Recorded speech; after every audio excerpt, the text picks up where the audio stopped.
Hey, Friendo, Steve here. And Larson. Hope you guys had a good 4th of July. I know we're about to have a good 5th of July because Dave Meltzer, those other guys, finally got around like a month later to dropping some star ratings for Forbidden Door. You're right. It was a month later. In June. It happened in June. We're in July. June 30th. Here we are, July 5th. Finally. My goodness. My God. How many glicks do you think Meltzer took down yesterday? I don't think he had any unless they were 12 inches of hot dog as advertised, Steve. Good point. Anyways. That's such an obscure reference from one of our retro reviews. I don't think anybody's going to get that. No, that's okay, though, because we get it. So let's go ahead and dive into these star ratings. I'm on the hot seat, but it's an AEW pay-per-view, so my window is going to be between 4 and 5.5 stars. That narrows things down considerably. It's pretty easy. Let's see if we get 6 out of 10 here. Let's I don't know, man. I feel like I expended all my juice for the day on the court earlier, and I'm out. Oh, a donut perchance. Could be. A 0. Let's get after it. First match on the main card. MJF defeated Hechicero. 9 minutes, 50 seconds. This is what Dave had to say. MJF got the biggest reaction on the show. He did some 70s and 80s gimmicks. Hechicero did a spinning hammerlock into a backbreaker. MJF was selling the arm. He did some biting. The crowd was very into the "He's our scumbag" chant. MJF won using Adam Cole's Panama Sunrise and Brainbuster combination. That's all you get, pal. Wow. All right, well, it's a short match. He prefers long matches, so that's a negative for the match. However, crowd was really into MJF, and I think Meltzer likes stuff from the 70s and 80s, and MJF used that stuff. I'm going to say 3 3/4. A little high. Oh. 3 1/4. Wow. I kind of agree with that. I forget what I gave it. I think we were both in the 3 1/4 range. Yeah, I don't disagree with that rating. No, not at all. Not at all. Let's move on to the Young Bucks and Okada, the new Elite, taking on the Acclaimed and Hiroshi Tanahashi. Of course, the new Elite won in about 13 minutes. Yeah. That's what Dave had to say. The crowd loved Okada. This is me. How can you not? Yeah. Back to Dave. Max Caster did a great rap, including a line about how the Bucks ruined Okada's career. The crowd did go nuts at the start for Okada versus Tanahashi, but Okada immediately tagged out. Anthony Bowens looked the best he has in a long time here, especially working with Nick. The crowd hated the Bucks, but loved Okada no matter what he did. I'll continue down here. Okada did the savage elbow on Tanahashi. Tanahashi got a near fall with a great small package on Okada before Okada hit the drop kick and Rainmaker for the pin. After the match, Okada went to do another Rainmaker on Tanahashi, and Billy Gunn made the save. Again, that's what you get. All right. It sounds like he enjoyed it. What was that? What was like the second sentence? What was like, there was something there. Max Caster did a great rap, including a line about how the Young Bucks ruined Okada's career. Oh, he likes the rap. Yeah, he was into it. Well, I gave this match 3 3/4. There's no way Meltzer went that low with the Elite. 4 1/4 is my guess. Should have stuck with your score, 3 3/4. Wow, so far Kotra's line, because I just looked. Oh, that's what I was looking for right now. Oh, you gave the MJF match 3 1/4, huh? Damn, dude, yeah. There's no way he's going to go as low as just 4 on this next one, but go ahead with this next one. Next one's Bryan Danielson defeating Shingo Takagi in Owen Cup tournament action. On. In just under 20 minutes. Thus spoke Meltzer. Danielson's neck was all taped up, and he was doing cupping treatments as well. So, of course, he was going to do a spot where it looked like he was really hurt and ended his career. It's the brain buster on the outside, of course. Let's see here.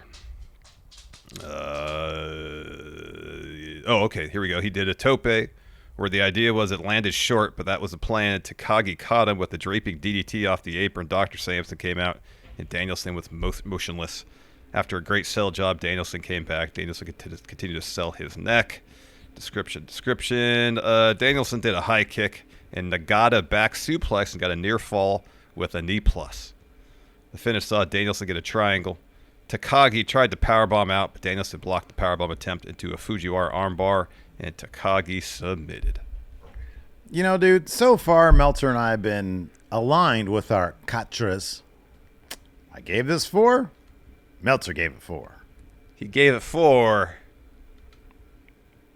3/4.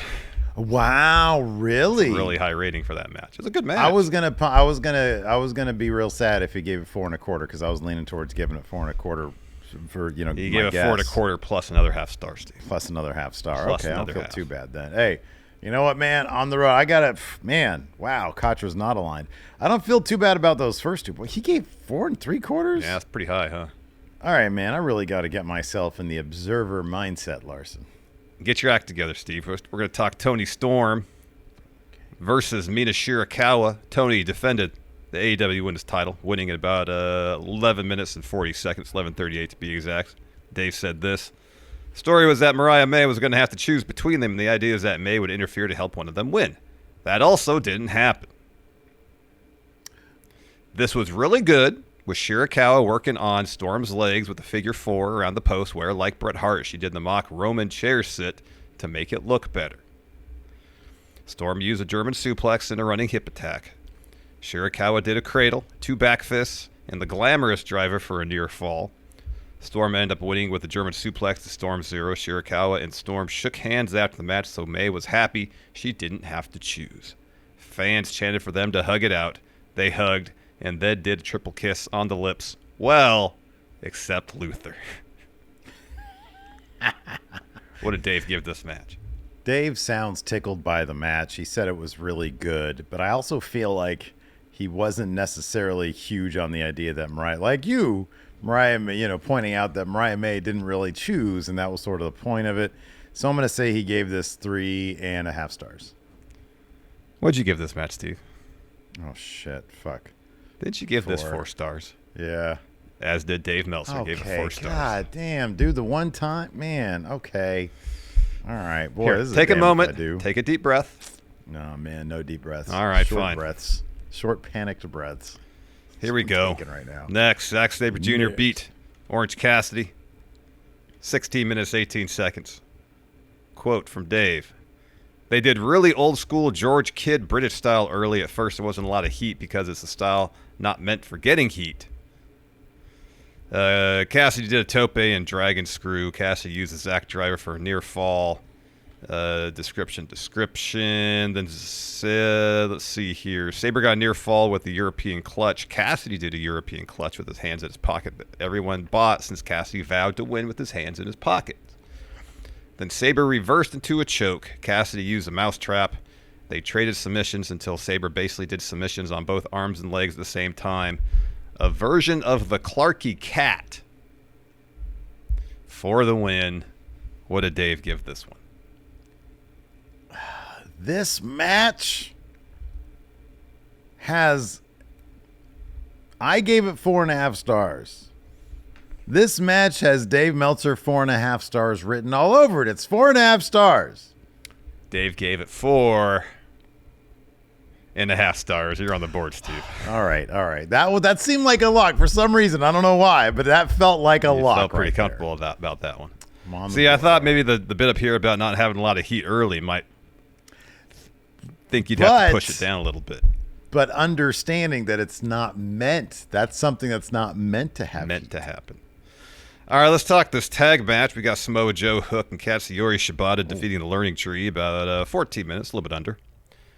Dave said this was a good match as far as the wrestling, but the Jericho gimmick works on Wednesdays, but it was going to be difficult with a New York pay-per-view crowd. Basically, the fans didn't react to the match, only Jericho. They wanted him to retire, and he talked about how he grew up right here in Long Island, Manhasset, New York.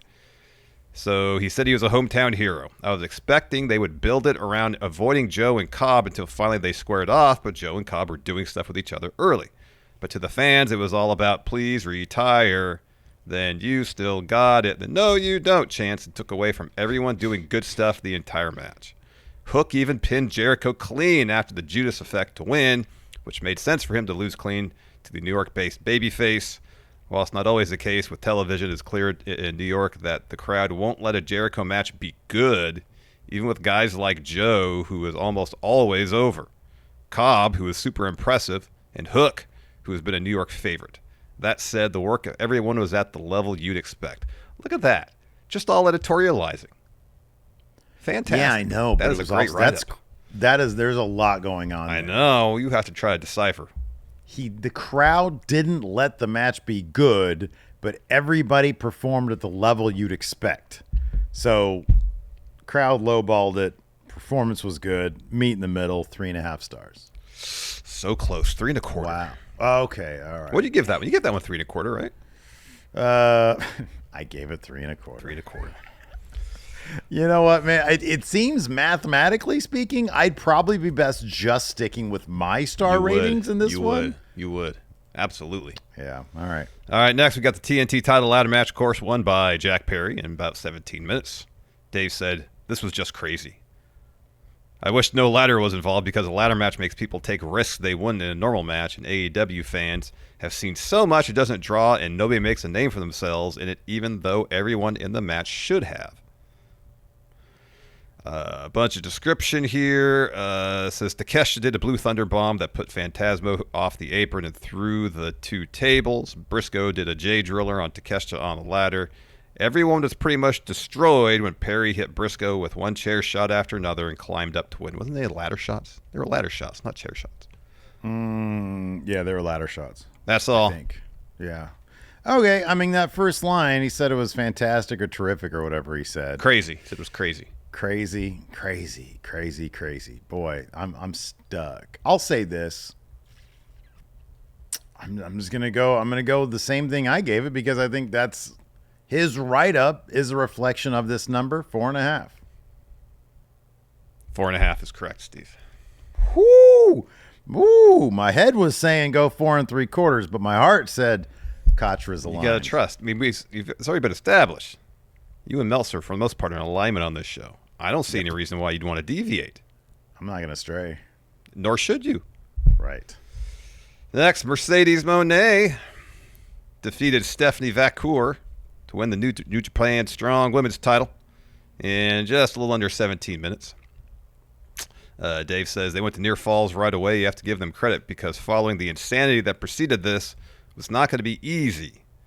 They did a somewhat lucha-oriented match. Description.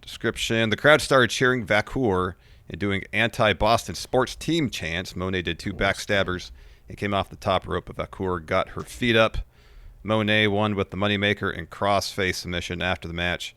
Britt Baker came out and clearly set up a program with Moné.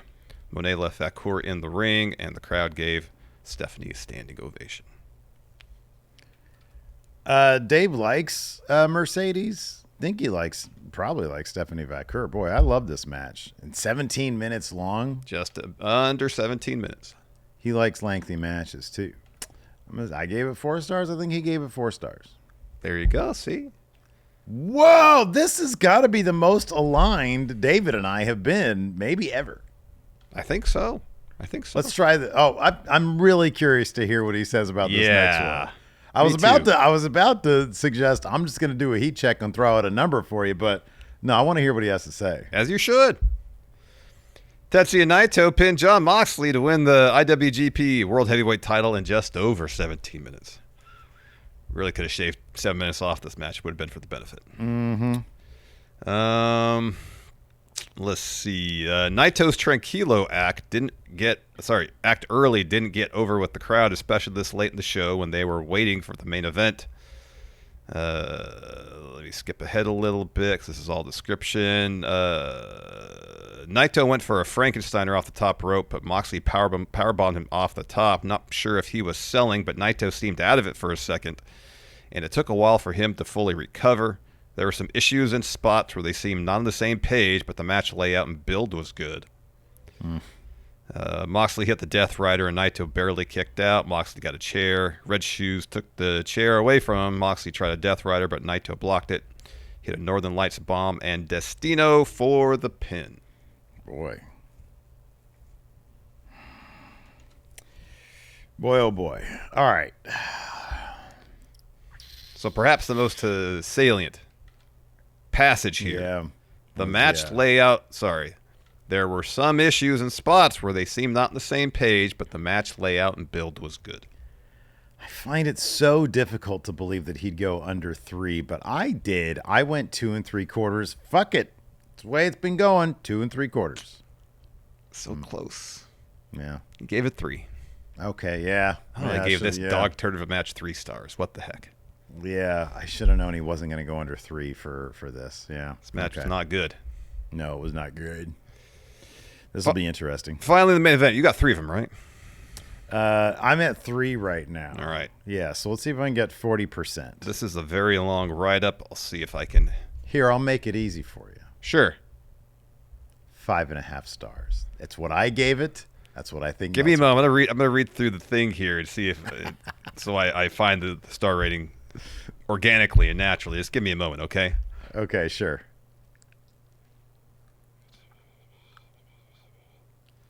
This is all description so far. Is this one of the longer write-ups? It is the longest write-up for this whole show. Yeah. Ooh. I don't know. Oh, wow. Oh, look at that. All right. Let me give you an opportunity to change your score if you want to.